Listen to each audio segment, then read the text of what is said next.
Hola, sóc Enric Carrera, el director de l'Institut d'Investigació Tèxtil i Cooperació Industrial de Terrassa de la Universitat Politècnica de Catalunya.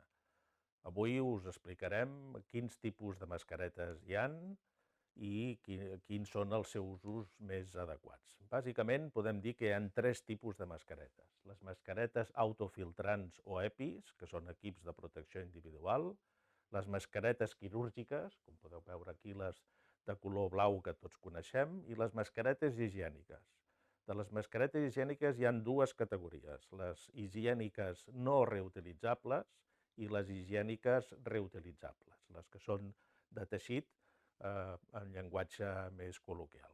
Anem a veure cada una d'elles i quines funcions i particularitats té. En primer lloc, les mascaretes autofiltrants o EPI són equips de protecció individual.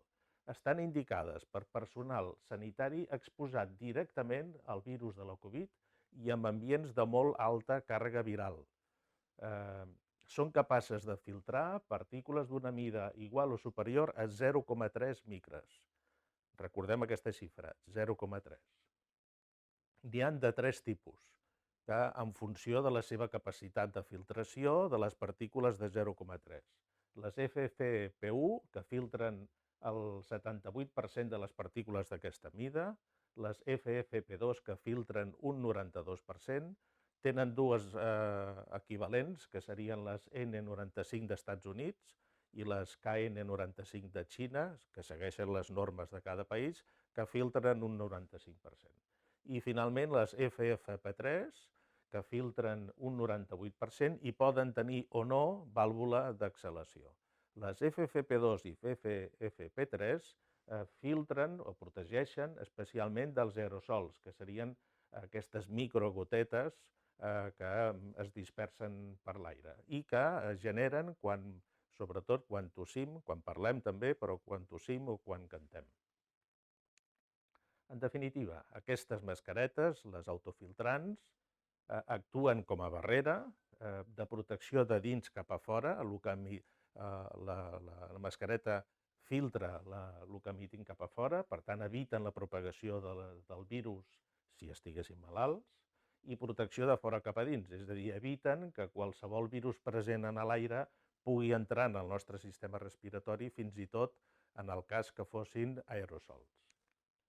Aquestes mascaretes poden tenir o no vàlvula d'exhalació. Realment, les que tenen vàlvula d'exhalació haurien d'estar prohibides, no serveixen per res, perquè l'únic que fan és protegeixen a la persona que les porta, però l'aire de sortida no està protegit i, per tant, és com si no portessis mascaretes. Són mascaretes pensades per altres usos, bàsicament per ser utilitzades per esportistes quan fan activitat esportiva a la ciutat, per protegir-se de la contaminació i, per tant, a l'aire de sortida no té cap importància. En el cas del Covid, òbviament, si l'aire de sortida no està filtrat, doncs no serveixen per res. Mascaretes quirúrgiques, aquestes blau cel que tots coneixem. Ja la pròpia paraula ja ho diu, són quirúrgiques, vol dir que estan pensades per al personal que està dintre de la sala d'operacions, per tal d'evitar que l'emanació de l'aire que pugui contenir virus o bacteris, no necessàriament Covid, pugui afectar el malalt que està a la sala d'operacions. Per tant, és pel personal que està dintre de la sala d'operacions per evitar contaminar el malalt que està en els moments que realitza l'operació. Són recomanades per personal sanitari, malalts confirmats de Covid i portadors sospitosos, tenen una protecció hidròfuga per evitar els possibles esquitxos de fluids durant l'operació que puguin afectar el personal que està treballant. Filtren partícules superiors a 3 micres. Abans hem parlat de 0,3, ara estem parlant de 3 micres. Per tant, les mides són molt diferents.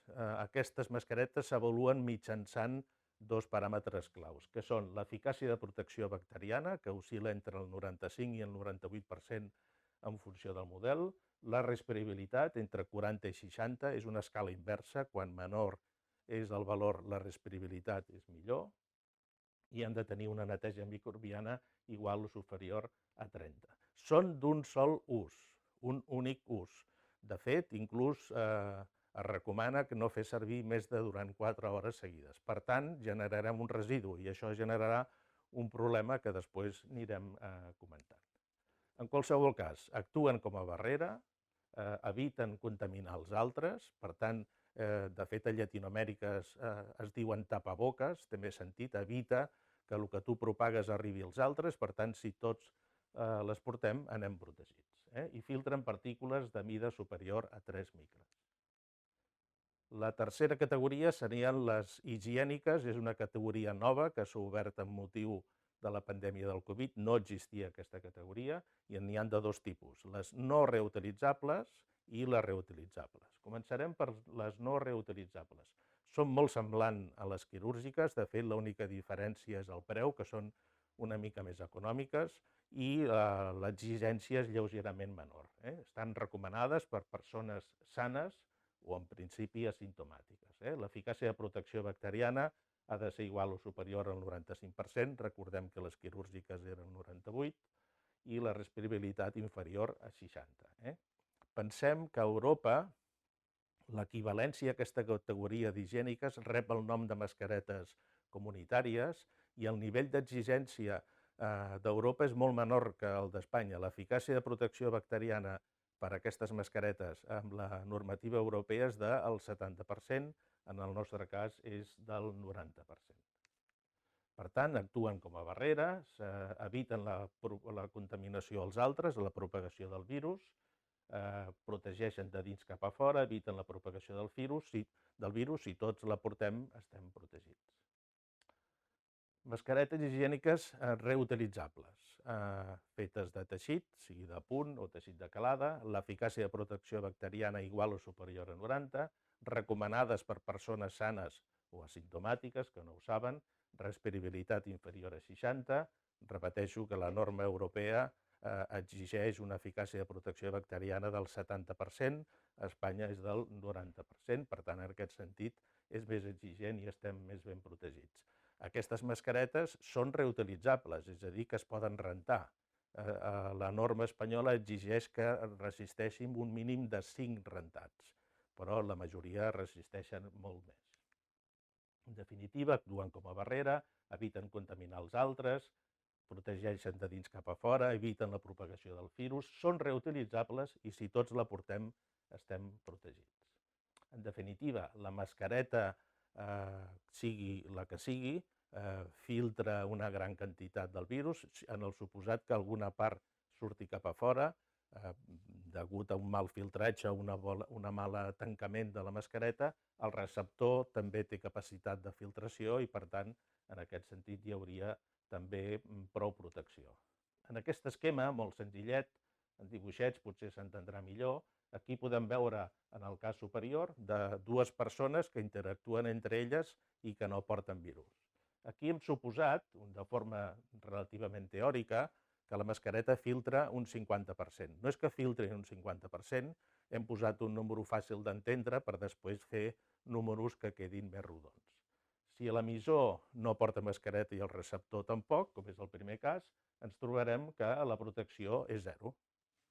Anem a veure el cas 2, on l'emissor porta mascareta, per tant, redueix el 50% la càrrega viral i el receptor té una protecció del 50%.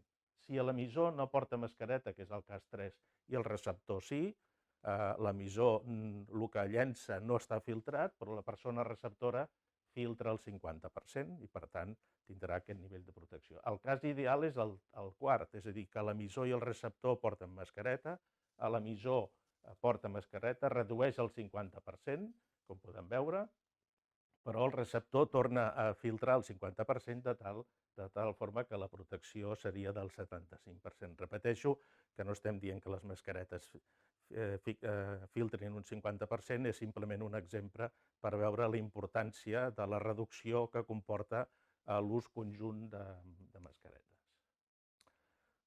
És veritat que les mascaretes FFP2 i FFP3, que serien les autofiltrants, protegeixen molt, 0,3 micres, mentre que les altres només 3, però per bé que el virus té una mida de 0,1 micres, aquest virus mai va sol, sinó va recobert d'una capa de líquid, de saliva, de tal forma que la mida real d'aquestes partícules és molt elevada i, per tant, les mascaretes tèxtils són bones a efectes de filtració. Això no vol dir que la distància de seguretat no s'hagi de mantenir, s'ha de mantenir igualment. I, en definitiva, potser la pregunta que ens fem tots, vist el que hem vist fins ara, és realment de què depèn l'eficàcia d'una mascareta. Doncs depèn bàsicament de tres coses. En primer lloc, de la capacitat de filtració, segon, de l'ajust per evitar fuites, i el tercer, de la respirabilitat. Anem a veure cada una d'elles. En primer lloc, la capacitat de filtració. Habitualment, quan ens parlen de protecció amb teixits i mascaretes, pensem que la mascareta és com si fos un colador on el tamany dels forats és important perquè el virus entri, es filtri o no. Això és important, però no és l'única estratègia que utilitzen les mascaretes per filtrar. Utilitzen tamissat, impacte inercial, intercepció, difusió o atracció electrostàtica, que veurem a continuació. En aquest dibuix podem veure els cercles de color gris fosc, serien l'equivalent a la secció transversal d'una mascareta. En primer lloc, l'estratègia de sedimentació és molt clara. Les partícules pesen, tenen un cert pes, i si pesen tant arribarà un moment que per gravetat cauran i no arribaran a interactuar amb la mascareta. Per això és la distància dels 2 metres està relacionat amb això. Això serien partícules grans o gotícules. El tamissat és quan aquesta partícula, que té una mida determinada, no cau pel seu propi pes abans d'arribar a la mascareta.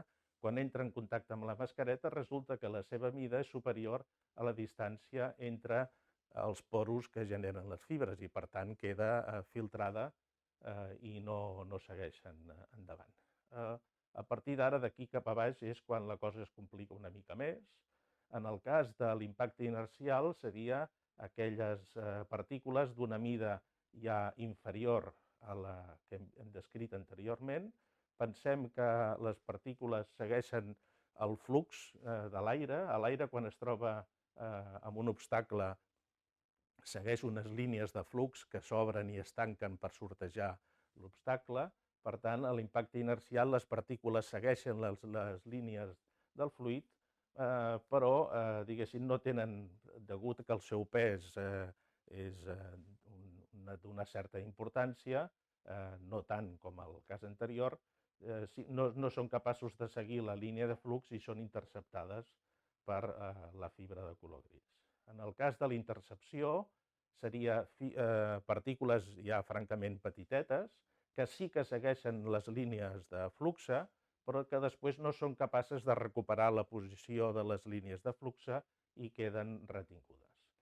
El penúltim cas seria la difusió, partícules molt petites, francament petites, que es comporten com si fos un gas.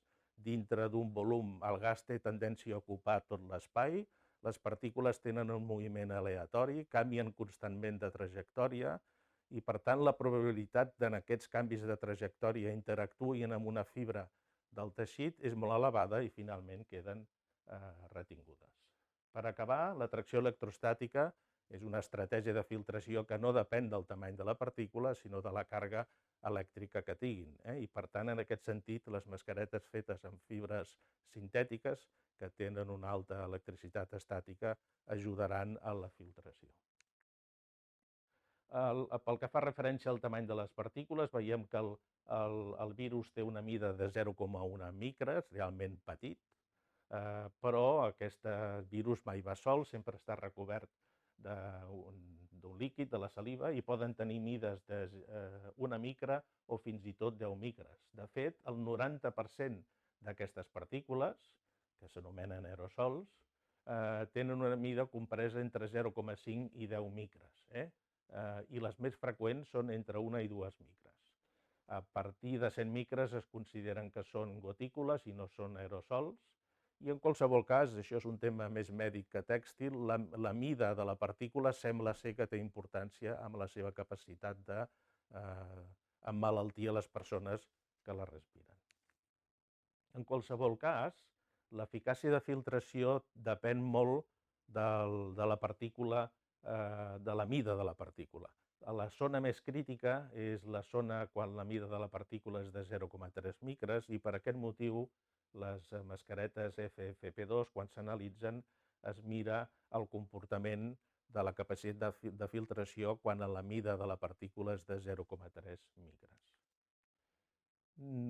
La mida de les partícules que llancem al parlar, al cantar o a l'estossegar és molt diferent. Aquí veiem, quan parlem, la mida de les partícules està al voltant entre 2 i 100 micres. Quan tossim, la quantitat, la curva es desplaça cap a la dreta i per aquest motiu es recomana en els transports públics que la gent no parli. De fet, hi ha vagons anomenats vagons de silenci per evitar que al parlar o al cridar es propagui més el virus a través dels aerosols. La segona estratègia important a tenir present és l'ajust de la mascareta. Pensem que l'aire té tendència a entrar o a sortir pel lloc més fàcil. Per tant, amb una mascareta que tingui un mal ajust, l'aire que entra a la mascareta intentarà entrar pel lloc on és més fàcil, que són les apertures, i el mateix a la sortida. Per tant, l'ajust de la mascareta és absolutament clau. Aquí veiem, en el cas de, suposem una mascareta amb petites fuites, petites que poden representar només del 0,5 al 2% de la superfície de la mascareta. Malgrat que la superfície aquesta és petita, això pot reduir fins a la meitat o a 2/3 parts la capacitat de filtració d'una mascareta. Per tant, la fixació, el tancament és absolutament clau. En definitiva, si se'ns entelen les ulleres, això vol dir que hi ha fuita d'aire i, per tant, que hi ha un mal tancament. Per tal de veure això d'una forma millor, veurem a continuació un vídeo que s'explica molt clarament com funciona el tancament de les mascaretes.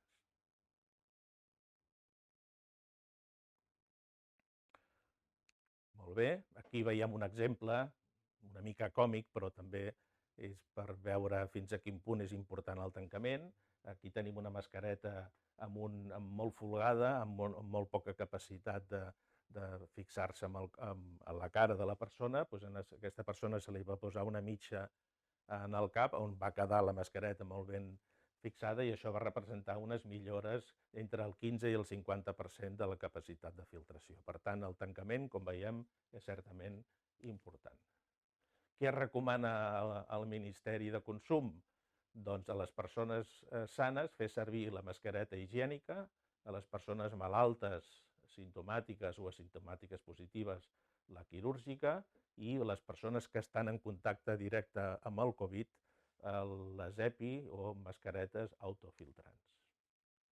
El problema ambiental és important. Hem vist que les mascaretes EPIs no són reutilitzables, que les mascaretes quirúrgiques no són reutilitzables, que les mascaretes higièniques no reutilitzables no ho són, com diu el seu propi nom, i això representa un problema ambiental notable.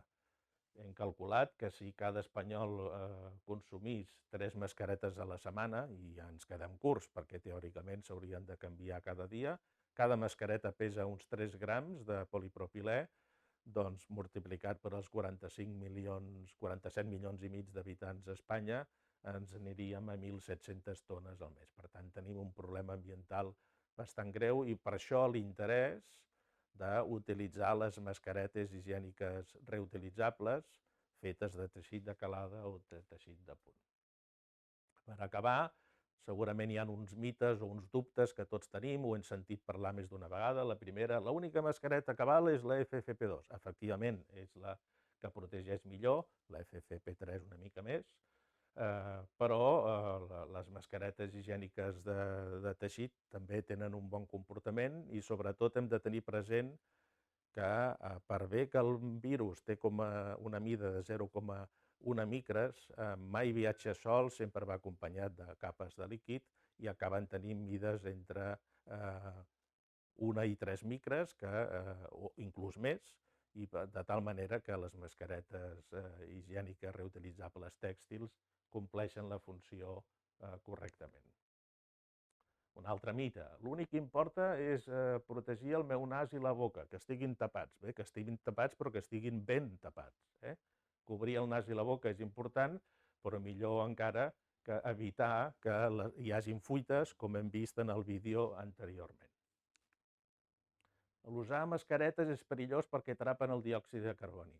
A veure, les molècules d'oxigen i diòxid de carboni són 350 vegades més petites que el virus i passen fàcilment a través de la mascareta. Si passa a l'aire, passarà també el CO2. Com a conclusions, podem dir que convé conèixer en primer lloc els diferents tipus de mascareta abans de prendre una decisió sobre quina és la més adequada. En ambients mal ventilats, amb una elevada càrrega viral i sense distància física, és recomanable l'utilització de mascaretes FFP2. Les mascaretes amb vàlvula d'exhalació haurien d'estar totalment prohibides. El millor en transport públic és no parlar, per aquest motiu hi ha els vagons silenciosos que ja s'han començat a utilitzar en molts transports, i en ambients ventilats, amb distància física suficient. Les mascaretes quirúrgiques higièniques reutilitzables certificades són més que suficients per estar protegits. Moltes gràcies.